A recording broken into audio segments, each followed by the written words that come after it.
Eh bien, salut à toi mon gars, je ressors de ma petite séance. Alors, je me suis regardé le film cette nuit et c'est là où en fait j'avais compris depuis longtemps, depuis Watchmen, que un film de super-héros ne te tient pas la main. 15 films de super-héros, c'est pas parce qu'à la fin t'as Tony Stark qui claque des doigts, qui a le visage à moitié cramé, que t'as le pucelard qui va arriver, la toile d'araignée, la pucelard, lui, je peux pas le voir, qui va chouiner avec sa copine, c'est pas ça qui va faire un film tragique, sachant que pendant les trois quarts du film, il y avait absolument rien de tragique, il y avait absolument aucun enjeu. Oui, vous avez compris, je déteste les films Marvel faits par Marvel à 100% Marvel. Là, ce n'est pas le cas. Nous avons Wolverine, et quand il y a Wolverine qui rentre dans la cage, c'est déjà beaucoup plus sérieux, c'est déjà beaucoup plus sombre et beaucoup plus humain. Hein, parce que malgré les apparences du costaud, du gaillard, du gars qui est là pour en découdre, vous savez bien, et on le voit très bien, que c'est un personnage sensible. Et on le voit d'ailleurs à la perte de Xavier dans le film que il est plus humain que les humains eux-mêmes. C'est pour ça qu'il protège X-23 durant tout le film. C'est que même si il était pas du tout chaud au début, il se rend compte petit à petit, est-ce que professeur Xavier finalement, c'est pas lui qui avait pas raison. Et c'est un excellent film, une très bonne conclusion, ça se finit en apothéose. On n'a pas besoin de CGI, c'est ce que j'aime dans ce film, c'est qu'il n'y a pas des scènes de CGI à tout va, à l'emporte-pièce, il n'y a pas d'humour, il y a pas d'incohérence dans ce film. Bon, alors c'est vrai qu'il y a un petit reproche qui fait que le film n'est pas 10 sur 10, il n'est pas 5 étoiles sur 5. Je veux dire, c'est quoi? Le gros défaut du film, c'est le vilain de fin. Donc en fait, on se tape contre le clone. X24, c'est le clone de Logan. Et c'est ce qui fait malheureusement. Alors, il y a pas mal de gens, j'ai été voir un peu les critiques qui ont dit oui, mais malheureusement, par rapport au vilain de fin, c'est vrai que ça fait un peu nanar. C'est ce qu'ils disaient en conclusion. Et c'est vrai que même moi, la première fois que je l'ai vu en 2017, bon, ça laisse pas culte. Surtout quand tu sais qu'à la base, l'ennemi de fin, ça devait être Dent de Sabre. Donc, Sabre Tone, je crois en anglais, un truc comme ça devait être lui, l'ennemi de fin. Et puis finalement, bon, ça s'est pas fait. Ce qui est dommage parce que c'est l'ennemi ultime de Wolverine. Hein. Donc c'est vraiment dommage qu'on n'ait pas eu lui au final et qu'au final on ait un clone X24. C'est le seul reproche. Mais par contre, niveau violence, niveau gore, niveau action, non, j'ai dit, il n'y a pas besoin de 50 actions. Par contre, quand il y a de l'action, elle est là, elle est présente, elle est réaliste. Les scènes d'action sont bonnes. La durée de film, alors attendez, je vais aller voir, je crois qu'il dure 2h17 hein, de mémoire, un truc comme ça. Alors attendez, je vais aller voir. Ah, c'est pas sérieux, j'ai pas préparé mon petit calepin.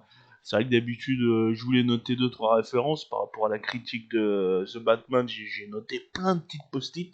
Je vous ai pas encore fait la critique, vu comme il y avait. Oh, alors attendez, tac, tac, tac, tac. Je vais aller ici. Je crois que c'est 2,17, hein, d'après ce que j'ai vu.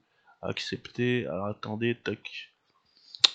Oh là là, ils nous mettent sur 50 liens. Alors sur Allociné, il est noté 4 étoiles, 4,1 étoiles. Ouais, je trouve que c'est legit. Je trouve que c'est legit. Moi, je le noterais plutôt, ouais, dans les 4 étoiles, 4,3. Ouais, on va pas chipoter, 4,1, 4,3. Moi, je lui mets pas loin des 4. Je lui mets, allez, si je chipote, je lui mets 3,9 par rapport à l'ennemi de fin. Et puis X24, c'est vrai il y a un bon feeling, je trouve, mais je trouve pas que c'est aussi percutant que ça, parce qu'au final aussi, il y a des réponses qui ne sont pas données dans ce film. Hein. En fait, moi,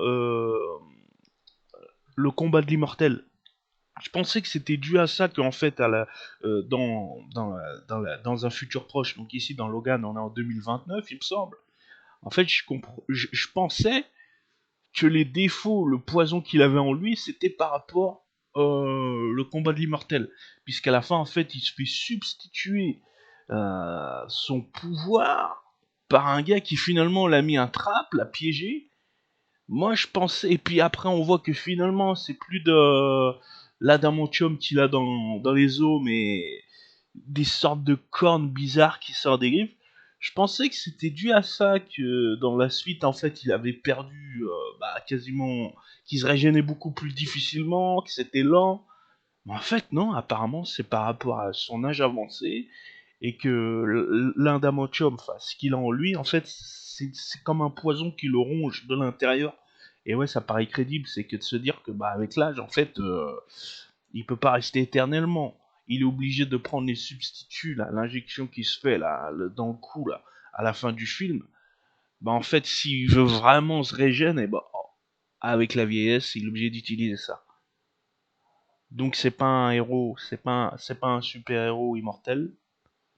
Il a comment il a des faiblesses, on le voit dans ce film. Ce film, c'est un peu aussi pour te mettre une bonne claque. De te dire, bah tu vois, finalement, celui que t'aimais, celui que t'avais vu les années précédentes, qui était intouchable, bah finalement, en fait, si, il est touchable, il est plus que ça, il est... voilà, tu vois, on peut le coucher, les. Et c'est ça qui rend le film attachant, réaliste, et percutant. Voilà, et t'as pas besoin de scènes de CGI à la con, à la Marvel ou je sais pas quoi. Et d'ailleurs, c'est aussi le point positif de The Batman, hein, qui se remet aussi de ce côté-là, c'est que t'as pas besoin de faire 50 combats, t'as pas besoin de sauter 50 immeubles. Voilà, on veut du réaliste. Alors, c'est vrai que malheureusement pour la jeune génération, quand c'est trop réaliste, ah ouais, mais bon, bah si t'aimes pas, bah le mieux à faire c'est que tu regardes les films d'animation. Au moins dans les films d'animation, c'est comme je disais là sur Twitter, les Mortal Kombat là. Qu'est-ce que vous nous mettez, c'était ça dans un movie, en film. Mais c'est ridicule, c'est nanaresque. Déjà à l'époque avec Christophe Lambert, le film quoi, il est de 97, un truc comme ça. Nanaresque au possible, le film immonde. C'est un film de seconde zone, un navet, pas possible. Tu rigoles, tu te marres, puis tu passes à autre chose. En 2022, en 2020, oh non, en 2021, ils ont essayé de mettre ça au sérieux, de rendre le truc stylisé, de mettre des acteurs. Mais y a rien qui va. Dans le dernier Mortal Kombat, ça va pas. Ça reste uniquement un film d'animation. Le film Resident Evil, pareil. Qu'est-ce que vous nous foutez avec le bestiaire qu'on a? Tu mets ça en movie, ça passe pas, mon gars. Ça ne passera pas. Voilà. Bon, bah voilà, j'ai fait ma petite critique. Je me suis un petit peu éloigné sur la fin, mais c'est que vous comprenez un petit peu le délire. Euh, voilà, comment on voit la chose. Regardez ce film, il est de 2017, il dure un peu plus de 2 heures. Vous perdrez pas votre temps si vous voulez voir un vrai film qui, euh, qui se classe bien dans le côté aventure, drama. Voilà, enfin, bref. À plus tard pour d'autres vidéos. Bye.